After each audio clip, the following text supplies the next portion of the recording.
Hello dear viewers, welcome back to my Hindi BL drama. अगर आपको आज की वीडियो पसंद आए तो please like, subscribe and comment. And thank you so much आपके लवली कमेंट्स, लाइक और सब्सक्राइब के लिए। तो एपिसोड 7 को मैंने 3 पार्ट्स में एक्सप्लेन किया है, तो चलिए देखते हैं। पार्ट 2 के फर्स्ट सीन की स्टार्टिंग होती है। फर्स्ट सीन दिखाते हैं मॉर्निंग का, जहाँ पर डे ईट के लिए केक लेकर आया होता है। ईट यहाँ पर डे के लाए हुए केक बहुत ही ज़्यादा इंजॉय करता है। ये देख डे कहता है ईट से, कल रात की हुई ट्रबल के लिए और कल रात तुम्हें हर्ट करने के लिए ये मेरी तरफ से।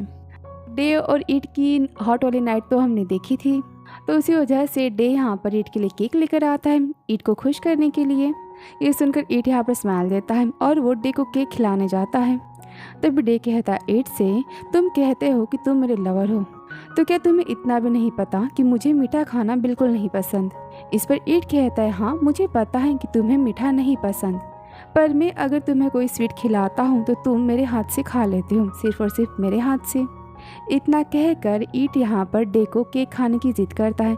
ईट यहाँ पर डे को केक खिलाने चाहता है, लेकिन डे यहाँ पर केक खाने से मना कर देता है। डे यहाँ पर केक नहीं खाता। ये देखकर ईट यहाँ पर सैड हो जाता है और तभी डे ईट को सैड होता देखता है और वो तुरंत ईट के हाथ से यहाँ केक खा लेता है। और ये देखकर ईट यहाँ पर काफ़ी हैप्पी हो जाता है कि फाइनली डे ने केक खा लिया। डे केक खाने के बाद पानी पीने लगता है क्योंकि डे को बिल्कुल स्वीट पसंद नहीं। ये देखकर ईट कहता है तुम हमेशा से ही ऐसा करते हो, लेकिन नॉर्मली तुम ब्लैक कॉफ़ी से अपने माउथ को फ्रेश करते हो। आगे ईट कहता है डे से, तो आज तुम्हारा क्या करने का प्लान है। आगे ईट कहता है वैसे तो हमारी शॉप तो क्लोज़ हो चुकी है, तो क्या तुम फिर से। तभी डे कहता है हाँ, मैं आज शॉप का अकाउंटिंग का काम फिनिश करने जा रहा हूँ क्योंकि मुझे बहुत दिन हो चुके हैं। इस पर ईट कहता है तो ठीक है, मैं पी बेल के साथ शॉप पर आ जाता हूँ। ना कहकर ईट यहाँ पर अपना केक खाना एंजॉय करता है और इसी के साथ एक केक वाला सीन यहाँ पर ख़त्म होता है। फिर नेक्स्ट सीन दिखाते हैं जहाँ पर ईट चाहता है पी बेल के साथ एक भविष्य बताने वाली औरत के पास। इसी भविष्य बताने वाली फॉर्चून टेलर की बात पी बेल ने इसके पहले वाले एपिसोड में ईट से की थी और पी बेल ईट को वहाँ लेकर जाती है। सीन दिखाते हैं जहाँ पर पी बेल ईट को एक फ़नी औरत के पास लेकर जाती है, जो कि एक बूढ़ी औरत होती है और वो काफ़ी फ़नी तरीके से सबसे बातें करती है। उसका गेटअप भी काफ़ी अजीब होता है। पी बेल उसे ईट का भविष्य बताने के लिए कहती है उसके फॉर्चून के बारे में। तभी वो बूढ़ी औरत, वो फॉर्चून टेलर, ईट का हाथ पकड़ती है और कहती है ये काफ़ी हार्ड है। सुनकर पी बेल पैनिक होकर कहती है क्या ईट का फॉर्चून, ईट का लक हार्ड है। इस पर फॉर्चून टेलर वाली कहती है नहीं, मेरा कहने का मतलब कि इसकी बॉडी, इसका हाथ बहुत ही हार्ड है। मैं इसके मसल्स की बात कर रही हूँ, इसमें प्रोटीन है। ये सुनकर ईट को यहाँ पर अजीब लगता है, तो यहाँ पर भविष्य बताने वाली ईट के मसल्स को चेक करती है। ईट को अजीब लगता है। वो बूढ़ी औरत ईट का हाथ पकड़े हुए कहती है ये कितना अच्छा है, मुझे कितना अच्छा फील हो रहा है। तभी पी बेल कहती है क्या आपने ईट का भविष्य देख लिया। इस पर वो औरत कहती है नहीं, मेरा बस अब होने ही वाला है। आगे पी बेल कहती है तो ईट का भविष्य कैसा है। इस पर वो फॉर्चून टेलर कहती है इसका बॉयफ्रेंड जो अपनी सारी मेमोरी को भूल चुका है, तो उसकी मेमोरी को वापस लाने के लिए ईट को अपने बॉयफ्रेंड के सिर पर किसी हार्ड ऑब्जेक्ट से, किसी वुड से जोर से मारना होगा, जिसे मारने के बाद उसके बॉयफ्रेंड की मेमोरी वापस आ जाएगी। और इतना कहकर वो औरत वहाँ पर हंसने लगती है। यह सुनकर ईट और पी बेल शॉक हो जाते हैं और तभी वहाँ पर औरत कहती है यंग मैन, तुमने यहाँ किसी अजीब आदमी को देखा है। और तभी वहाँ पर डे आ जाता है। वो औरत डे की बात करती है। तभी पी बेल और ईट पीछे मुड़कर देखते हैं जहाँ पर डे खड़ा होता है। ईट डे को देखकर कहता है, ईट कहता है ये कोई अजीब पर्सन नहीं है, ये मेरा बॉयफ्रेंड है। और वहाँ पर डे काफ़ी ज़्यादा गुस्से में खड़ा होता है। तभी फॉर्चून टेलर हंसते हुए कहती है मैंने भी यही सोचा था, क्योंकि तुम दोनों तो बहुत ही ज़्यादा हैंडसम हो, तुम दोनों परफेक्ट हो। तभी डे गुस्से में कहता है उस औरत से कि आप किसको हिट करने के बारे में बात कर रही थी, किसको मारना था। तभी बूढ़ी औरत घबराते हुए कहती है नहीं, ऐसी कोई बात नहीं है, मैं दूसरा रास्ता खोज रही हूँ, मैं दूसरा तरीका देख सकती हूँ। आगे डे से कहती है तुम अपना हाथ दो। तभी पी बेल डे का हाथ खींचती है और उसका हाथ उस फॉर्चून टेलर के हाथ में देती है। फॉर्चून टेलर डे के हाथ को पकड़ती है और कहती है मैं फील कर सकती हूँ, ओ माय गॉड, मैं तुम्हें फील कर सकती हूँ। इस पर भी बेल कहती है क्या आपको डे का भविष्य दिख रहा है। इस पर वो फॉर्चून टेलर कहती है मैं इसके हाथों की नसों को फील कर सकती हूँ, इसके मसल्स को। फिर वो काउंट करने लगती है 1 2 3 4 6 7 कितने सारे। और यहाँ पर वो कंटिन्यूसली डे के हाथ को टच करती ही रहती है। और ये सब देखकर डे यहाँ पर गुस्सा हो जाता है और गुस्से में उस औरत का हाथ मोड़ देता है। तभी वो फॉर्चून टेलर चिल्लाते कहते हैं सॉरी मुझे दर्द हो रहा है, तुम मुझे छोड़ दो। तभी डे उसका हाथ छोड़ देता है और तभी वो औरत अचानक से अपनी आंखों को बंद कर लेती है और अचानक से दूसरी आवाज़ में वो कहने लगती है यंग मैन तुम्हारे ऊपर मैं किसी की बुरी परछाई को देख सकती हूँ। कोई बुरी परछाई तुम्हारा पीछा कर रही है और वो तुम्हारे बॉयफ्रेंड को मिस फॉर्चून देने वाली है। वो तुम्हारे बॉयफ्रेंड के लिए बैड लक है। तुम दोनों के लिए ये सब कुछ बहुत ही ज़्यादा डरावना भयानक होने वाला है और वो सब कुछ तुम्हारे ऊपर एक जख्म एक स्कार को छोड़ जाएगा। वो परछाई फिर से तुम्हारे पीछे आ रही है, वो तुम्हारा पीछा कर रही है और ये सब कुछ तुम्हारे पास्ट से तुम्हारे कर्मों से जुड़ा हुआ है जो अभी भी जा नहीं सकता। और ऐसी बातें सुनकर बेल और ईट यहाँ पर काफ़ी ज़्यादा डर जाते हैं।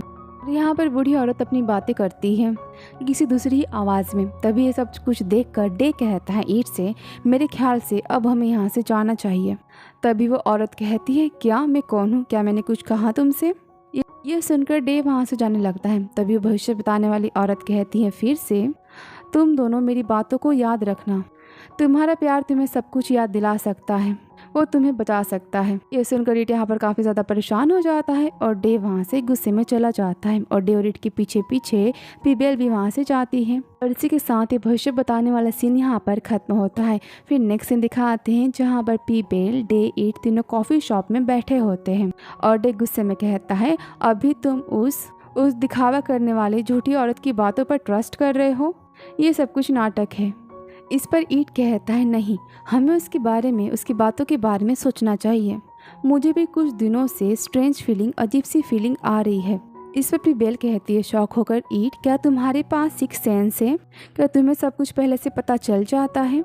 इस पर ईट कहता नहीं, मैंने ऐसा इसलिए कहा क्योंकि कई दिनों से मुझे अननोन नंबर से बार बार कॉल आ रहे हैं और मैं जब भी कॉल को रिसीव करता हूँ वहाँ से मुझे कोई भी आवाज़ नहीं आती और वो वहाँ से कॉल को मेरी कट कर देता है। यह सुनकर डे कहता है तुम्हें क्या लगता है आखिर वो कौन हो सकता है, तुम मुझे बताओ, मैं उसे देख लूँगा। और यहाँ पर डे गुस्सा हो जाता है। इस पर ईट कहता है डे से डे तुम शांत हो जाओ, मैं श्योर नहीं हूँ कि वो कौन है, मुझे नहीं पता कि मैं जो सोच रहा हूँ वो है कि नहीं।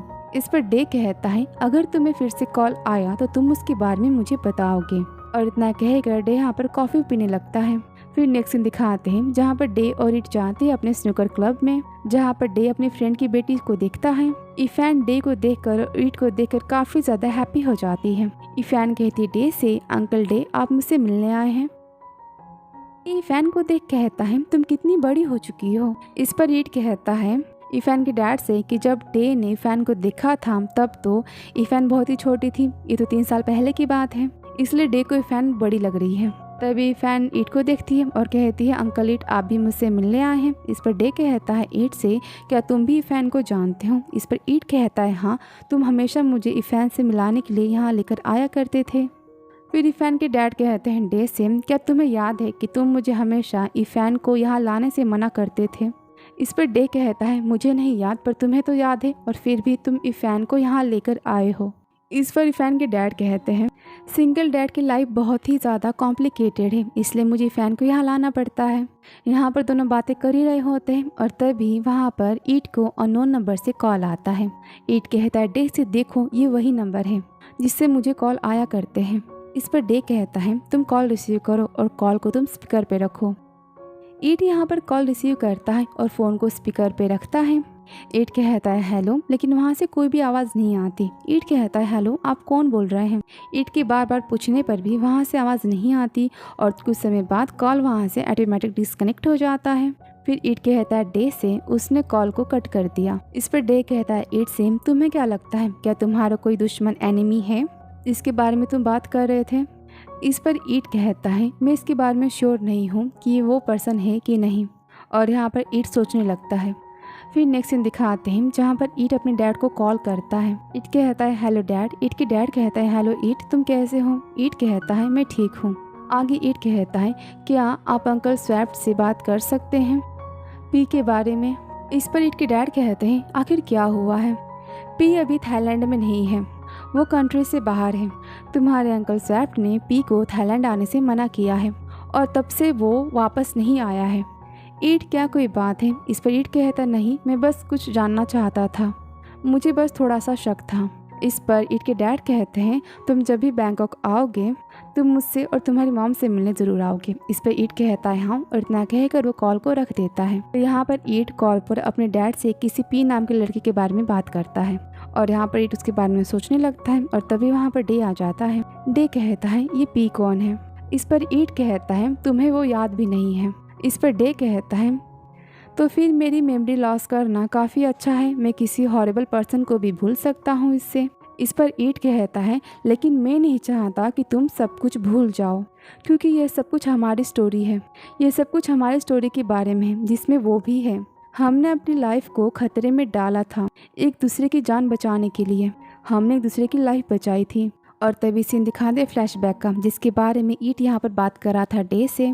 इस सीन में पी नाम के लड़के को दिखाया जाता है, जिसके हाथ में गन होती है और उसके सामने डे होता है और वो लड़का डे को शूट करने वाला होता है। तभी वहाँ पर ईट चिल्लाते हुए आता है और वो डे के सामने खड़ा हो जाता है और तभी वो लड़का शूट करता है और यहाँ पर ये सीन खत्म होता है। वापस सीन दिखाते ईट का, जहाँ पर ईट कहता है, उन्हीं सब चीज़ों ने मुझे सिखाया था कि हम किसी से सेल्फलेस लव कैसे कर सकते हैं, हम किसी को खुद से ज़्यादा प्यार कैसे कर सकते हैं। लव क्या होता है, तुमने मेरी जान बचाई थी। और यहाँ पर ईट डे को देखने लगता है। इसी के साथ ये सीन यहाँ पर ख़त्म होता है। फिर नेक्स्ट सीन दिखाते हैं, जहाँ पर ईट और डे दोनों कार में जा रहे होते हैं। तभी डे अचानक गुस्से में चिल्लाता है, तुम कार को बंद करो। इस पर ईट कहता है, क्या हुआ।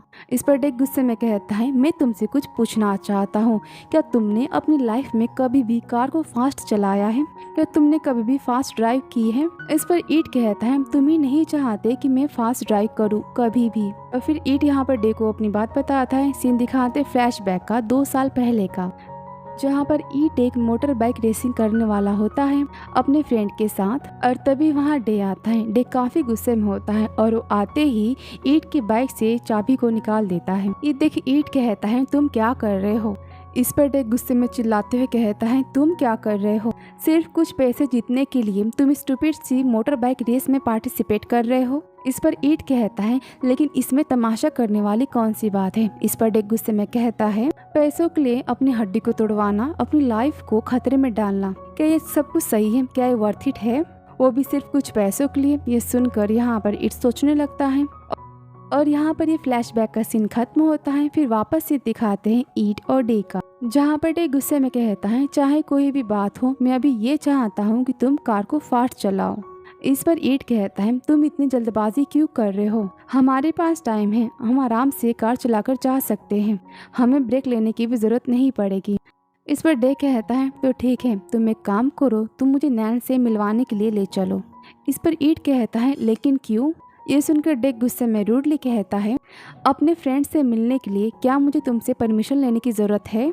और ये सुनने के बाद ईट नैन से मिलवाने के लिए डे को लेकर जाता है और इसी के साथ एपिसोड यहाँ पर खत्म होता है। तो मिलती हूँ आपसे नेक्स्ट वीडियो में। Thank you so much for watching dear.